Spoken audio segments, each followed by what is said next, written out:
Most of us have heard of the FIFA corruption scandal, but how many of us know who was involved and what actually happened? Let's start with the basics. This guy on the left, Sepp Blatter, former FIFA president.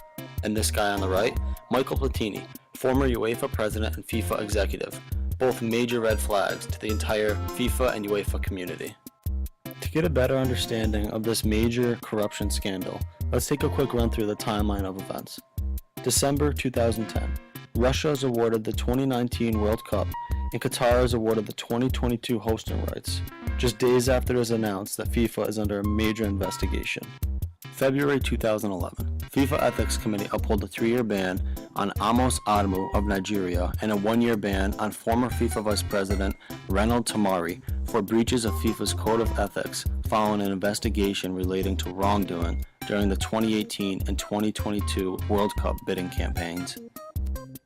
June 2011, FIFA presidential candidate Mohammed bin Hamed is found guilty of bribery and is banned from all international and national football activity for life. June of 2014, the storyline gets much worse for bin Hamed, as hundreds of millions of documents are revealed showing that he made payments to football officials in return for votes for the World Cup to be held in Qatar. May 2015, the downfall continues. 7 FIFA officials were arrested at a hotel in Zurich, Switzerland, and are later charged with allegations of racketeering, wire fraud, and money laundering conspiracies spanning over 24 years. On the same day, Swiss authorities raid FIFA headquarters, gathering data and documents relating to the allocation of the 2018 and 2022 World Cups. It is found that South African Football Association's ex-FIFA Secretary General Jerome Valk to authorize a $10 million payment in return for support of Caribbean football. September 2015.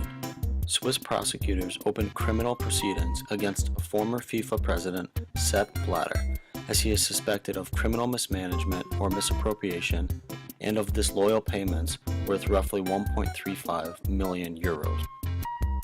Former FIFA president Sepp Blatter was cleared of corruption charges but was found guilty for a series of breaches, including a conflict of interest relating to disloyal payments made to Michael Platini.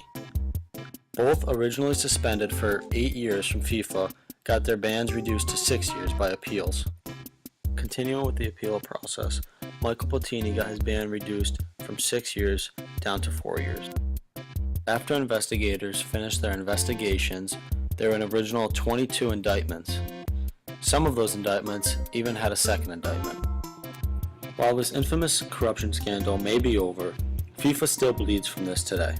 According to a news article posted by Reuters, FIFA expects widening losses in 2017 as costs linked to the corruption scandal total roughly $391 million.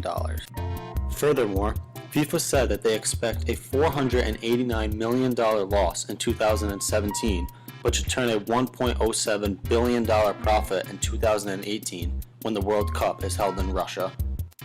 While we now know what happened with regard to the FIFA corruption scandal, let's now take a closer look at the accounting mispractices that occurred. First, let's discuss racketeering. In general, racketeering is the act of offering a dishonest service to solve a problem. For example, take a group of people who cut tires on cars on a specific street. Then, that same group of people offers protection to cars for a price. Racketeering includes 35 different types of crimes, and if convicted, a person can serve up to 20 years in prison and be fined up to $25,000. Now let's take a look at money laundering, the act of taking cash earned from illegal activities such as drug trafficking and making that money appear to be legally earned money. For example, let's say Josh is selling drugs for cash, but he also owns a pizza shop. Josh launders the drug money through his pizza shop, making it appear as if he earned the money through pizza sales.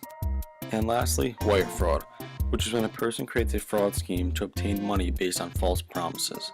Take for example Mary, who gets a call saying she won the lottery for millions, but she needs to wire over $400 for taxes. However, Mary didn't actually win and is now out of $400.